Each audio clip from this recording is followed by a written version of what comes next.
ত্রেতা যুগে রত্নাকর দস্যু বলে একজন দস্যু ছিলেন, যিনি এমন কোনো পাপ ছিল না যে তিনি করতেন না।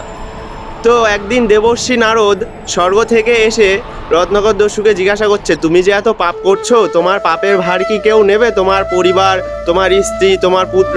তখন রত্নাকর দস্যু তার বাড়িতে চলে যান এবং জিজ্ঞাসা করেন যে তোমরা কি আমার পাপের থেকে কিছু অংশ নেবে? তখন তার স্ত্রী এবং তার পুত্র তাকে বলে যে আমরা কেন তোমার পাপ নিতে যাব। তো তখন তারপর দেবর্ষি নারদের কাছে তিনি যথারীতি চলে আসেন এবং রত্নাকর দস্যু তাকে বলেন যে প্রভু, আমার এই পাপের থেকে উদ্ধারের কি নিয়ম আছে? তখন দেবর্ষি নারদ তাকে দীক্ষা দেন এবং বলেন যে তুমি রাম রাম জপ করো। তখন রত্নাকর দস্যু এত পাপ করেছিলেন যে তিনি তার মুখ থেকে রাম নাম আর উচ্চারণ করতে পারছিলেন না। তখন তিনি মরা মরা মরা মরা উচ্চারণ করছিলেন।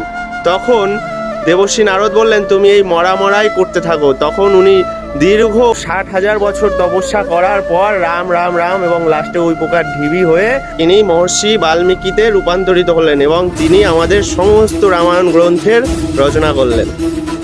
কত সুন্দর দৃষ্টান্ত দেখুন। রাধে রাধে।